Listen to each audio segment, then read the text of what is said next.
In our last video, we talked about some of the issues that you were finding, and we left off because you couldn't think of the last one because you were working so hard on it. It was too important. So you want to start again there? Yes, thank you. Our long-term English learner task force, like I shared in the last video, we look at the research, we look at leadership, we look at best practices, but another aspect of it is legislation.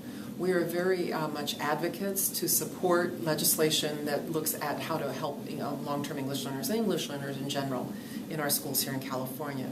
And so we've been real influential in being able to do that.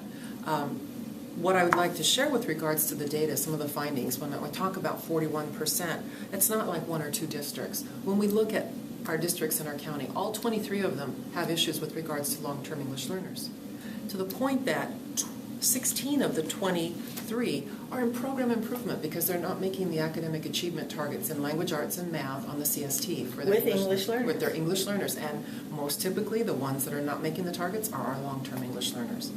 More importantly, we have 20 out of our 23 counties, our districts in our county, who are in Title III accountability status for the exact same reason. They're not making their academic achievement goals for AMAO 3, the annual measurable achievement outcome, which looks at their scores on the CST, but also for AMAO 1 and 2, looking at the students progressing one level a year on the CELT, and also them reaching this level of English proficiency so that they can be considered for reclassification.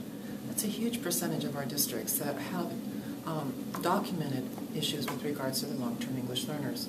So as a county, we've really tried to move forward and be a model, not only in our region, but across the state, to really show that this is an important issue, and it's something that it's important to every one of those long-term English learners, but it's also important to sites, it's important to districts, and it's important to our county to be able to show that we're reducing the number or percentage of students that are long-term English learners, as well as showing the gains that they make in their academic achievement.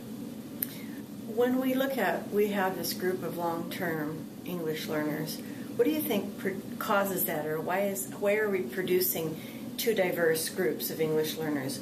Ones who in 5 or 6 years have been exited from, they're fully proficient, and then we have these students who are long-term. What's the difference in their achievement? Well, I based on the research and the work that I've done, I look at the kids fall into two groups. Just like among our English-only students, we have some kids that are very gifted linguistically. And I find that the kids that stay on this normative trajectory of learning English to a high level of proficiency in 5 to 7 years, which the longitudinal study done by Collier and Thomas shows us is the average length of time for kids to reach that high level of proficiency. So to be on that normative path, we find that many of them are gifted, are linguistically gifted kids.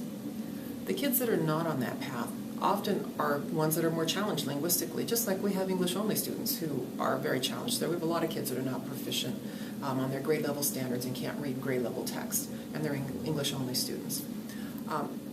But there's also another group of students that are in this long-term English learner category.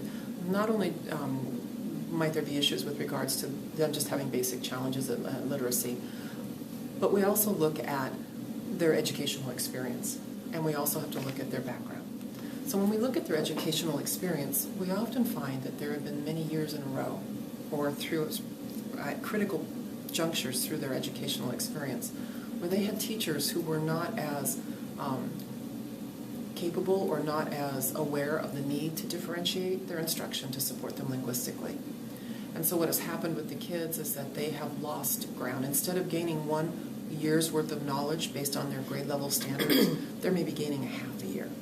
And linguistically, in their language development, they are very limited in that. We also look at the level of literacy that they have in their home language. We find that the kids that are staying on the normative path and transitioning to English well typically come from homes that have strong literacy backgrounds in their primary language, which many of those skills transfer over into English, and they do really well. And so for some of our kids, their parents have had very limited opportunities, through no fault of their own, to have strong literacy development in their own primary language. And so the kids don't come with a very strong background, and so it makes the challenge of learning English even more challenging. Because here's the thing that we're doing. We're asking kids, starting from age 4 or 5, when they enter U.S. schools. We're asking them to do something that most average Americans have avoided their entire life. Let's learn a second language. Mm-hmm. But more importantly, we're asking them to do it while they're learning academic content in that language, which is like a double bind for them. And so we have this challenge. In fact, we don't even have a strong research base to draw on, because research on these kids didn't even start until the late 70s, early 80s. And even at that point, the rigor of the studies and the way that they were designed makes it so we can't really draw valuable conclusions from that. It's only been in the last 10 or 15 years, 20 years maybe, that we have some studies that we can look at, and they're very valid and reliable. And so we know that there's more research that needs to be done. But we know in the meantime we've got this large group of kids that's just sitting there languishing and needing our attention. And so that's what our county's trying to do, is to support teachers and districts in being able to meet their needs academically and linguistically. And even when we get them to 4s and 5s, they still struggle. It's not just the ones that plateau at a 3. And I always use the illustration with people, and they're kind of, wow.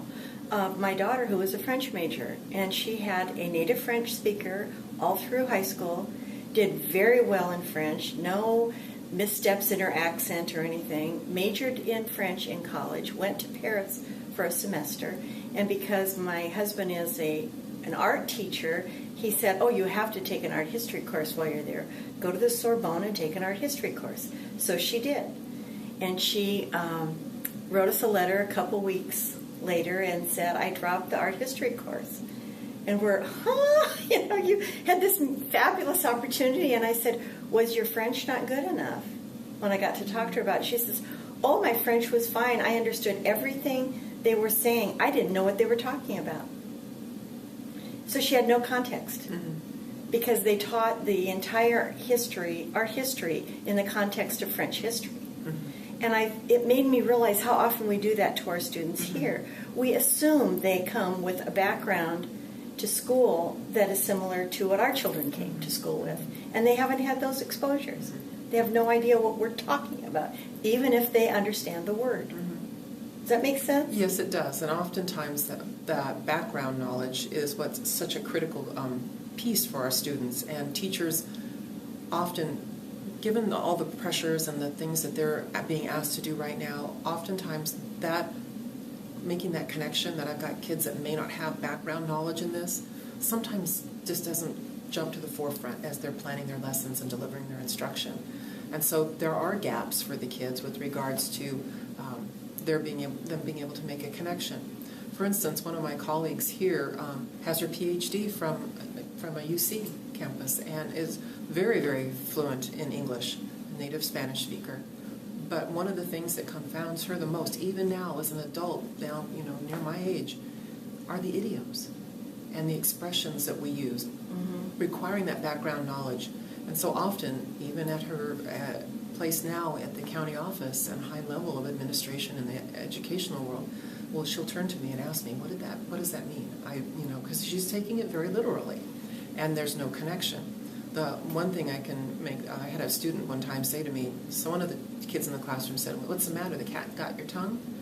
And the student said, what's the cat doing with your tongue? Biting it? Clawing it? And so there was pain in this child's face trying to figure out this. Another one, we had a lot of cat idioms going around. I don't remember the reason why, but they were just floating through the classroom. And so then another student another day said, well, she sure let the cat out of the bag. And one of the students came to me later that day during recess when nobody else was around, said, Maestra, how is it that they got the cat in the bag? And once they put it in there, why would they want to let it out? They're going to get hurt. The cat's going to scratch them. That didn't make the connection that meant that the student had. Well, and I think that's a good place for us to stop at this point in time, is with the realization of the monumental task it is to help kids do two things at once in our schools. Absolutely.